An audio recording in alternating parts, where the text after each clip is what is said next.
back to another episode of Self-Directed. Today, I'm pumped to introduce you to Marla Szwast. Marla is the creator of Jump Into Genius, a blog, a homeschooling blog for parents and students, where she covers a wide range of topics, which is something we're going to dive into a little bit deeper today. Marla wrote an awesome post recently about teaching teens personal finance, the importance of covering that. And we're going to cover a wide range of topics, but first and foremost, welcome. Thank you. Yeah, awesome. So I want to dive right in first and foremost and just hear about your own journey as a homeschooling parent. How long you've been homeschooling, how you got into homeschooling, and what made you choose to do that? Okay. Yeah, I've been homeschooling forever, since before my children were born, really. I got into the idea before I was even married. I homeschooled a child for a semester to save her from redoing first grade for the third time. And that was a really interesting experience. I was in college at the time, part-time, and the mother was a fifth grade dropout, really. Yep. And couldn't bring her child up to speed. And she asked me if I would tutor her, and she pulled her out of school. And when she was reevaluated at the end of that spring, the teachers told her that was the best thing she ever could have done for her child. And That's I also awesome. knew some other people that were homeschooling, and it was just one of those conversations that I informed my husband when he was my fiance that we would be homeschooling our children. Yeah, that's awesome. So how long into your homeschooling journey before you started the blog, Jumping Into Genius? I started the blog, let's see, my oldest was probably 12, so sixth grade. So 6 or 7 years, depending when you count the starting points. And that really had more to do with how old my youngest was and giving me that little bit of extra space. My youngest was 5 at the time, so I finally didn't have a baby. Yeah. So I was like, I have to do this. I drug my feet for a while, but it was just something that needed to happen. Yeah, that's awesome. You cover so many different topics. I've got it pulled up, and just to throw a couple of these out there, ranging from like cognitive science and neuroscience to educational philosophy and personal finance and practical tips. What are some of the big things that you've learned on your journey, documenting all these different topics, exploring and researching? Well, I really started the blog. My heart's in those things like cognitive science, but nobody Googles that. So I have to add in things like, more practical tips that people are actually looking for. But in the process, all my practical tips have these ideas from cognitive science and neuroscience. And really, I'd say that journey started before the blog. In reading about how the brain works, how it actually learns, reading all these educational philosophies you see when you enter the homeschooling world. I'm sort of a philosophy nut, but I also felt like they were all missing something. There was something missing in every equation. And I guess what I started to realize was that what was missing in the equations was our brain. Yeah. And science actually has a lot of those missing pieces for us already, but it's just not popular. No one's reading it. It's not being implemented, certainly not in the school systems, but also many times in even homeschools. And it's actually easier to educate our children if we understand how the brain works. Yeah, awesome. So what is your personal homeschool philosophy? How does it work? How do you approach homeschooling in general? If I really wanted to boil it down to a few words, I would say it's teaching from the known to the unknown. Okay. Which sounds very basic, but it's something we often skip. And I actually understand why. I wrote that phrase down years ago when I was sorting through what I really believed in. And as I read more cognitive science and more neuroscience, I realized that our brain needs to know where to store things. Yeah. So if we bring ideas to children that they have no background in at all, it's sort of in through one ear and out through the other, and it's not going to stick. Yeah, that makes a lot of sense. So walk me through an example of that. Introducing a a child to a new idea for the first time? How does that happen? Is it a formal curriculum? Is it a discovery process? What does that look like?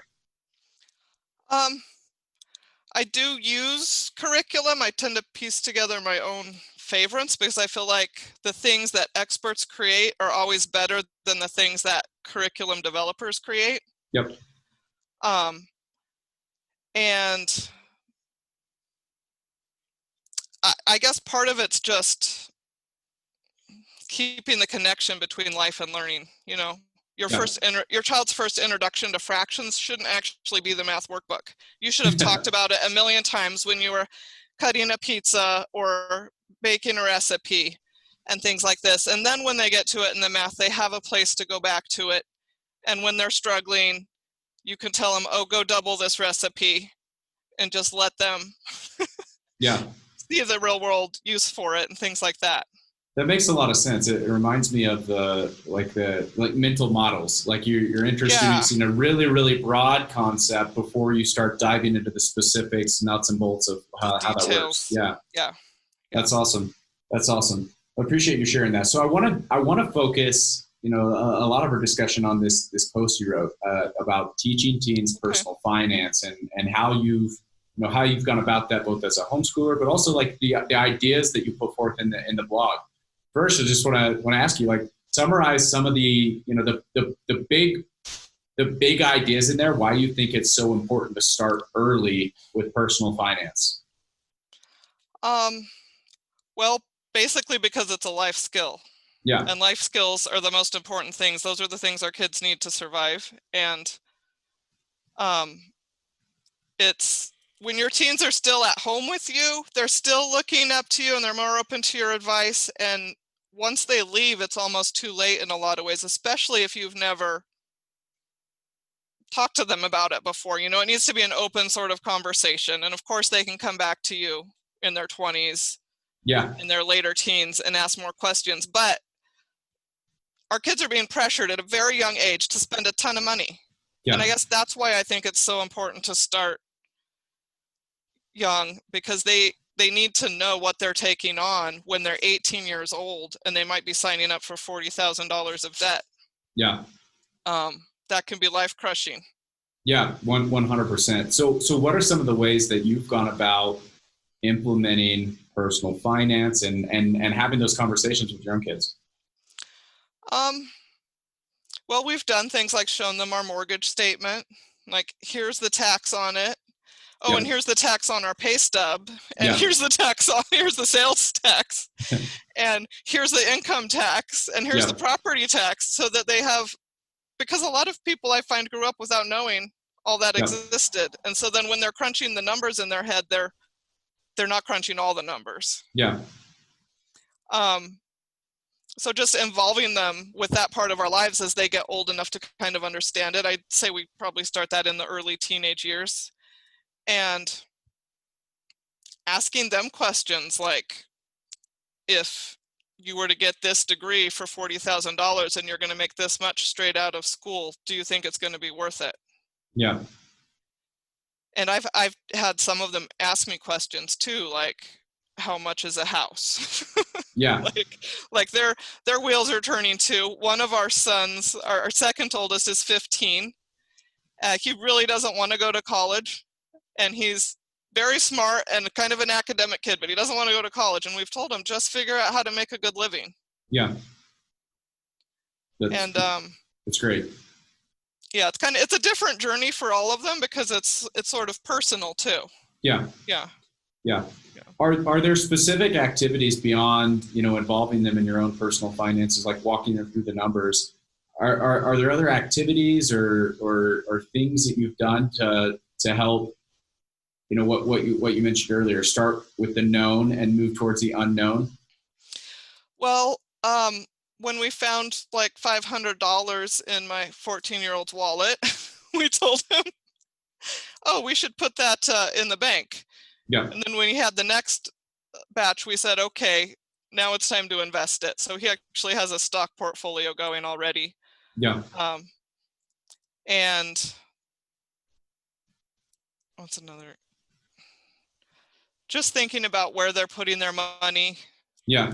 they really don't tend to spend it. They put it in the bank or stick it in their wallet because they just know that, the vending machine probably isn't worth that dollar.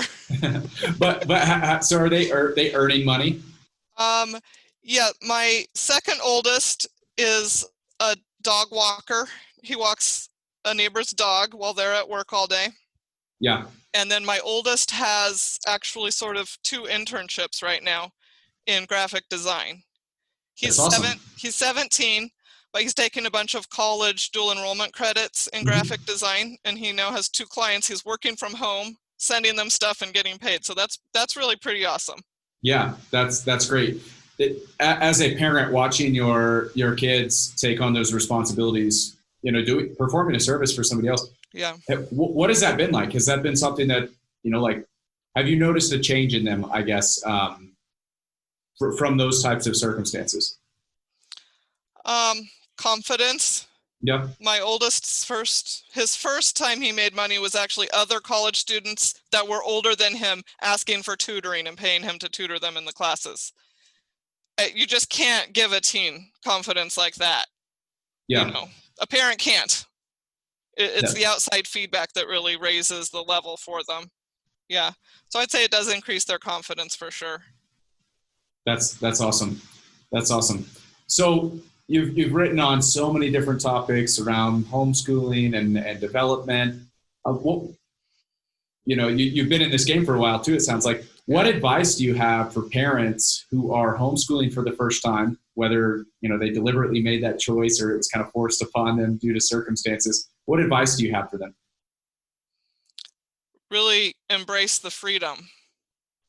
This is like your chance to step outside of the box and let your child step outside of the box and explore who they are and what they want to be and what they actually enjoy doing. I think one of the most valuable things I've done is as soon as they hit 6th grade, they have to pick every year, they have to pick an elective, I call it. Yeah. Yeah.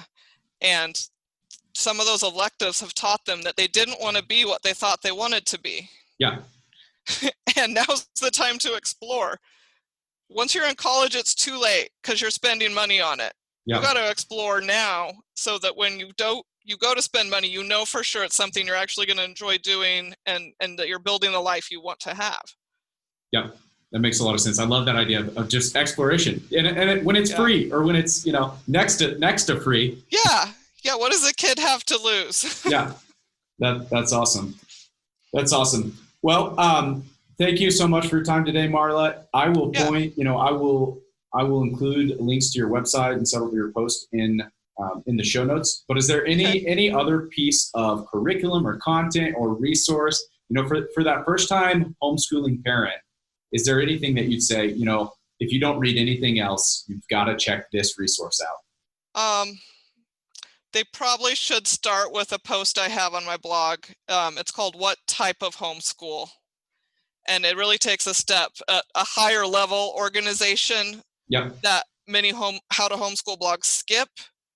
So it goes over like what is DIY homeschooling? What is public school at home? What is co-op homeschooling? Yep. And helps them pick. So it's a fast read and there's bullet points of like which one's going to be the right fit for you and your family. And then that also links to a nice philosophy post where I relate philosophy to food. So you don't have to read all the philosophies. You can just look at yourself as a parent and be like, this is how I feed my child. Therefore, this is the philosophy I already have. Yeah. And you can just own it and move forward educating with that. That's awesome. Yeah, we'll have to check that out.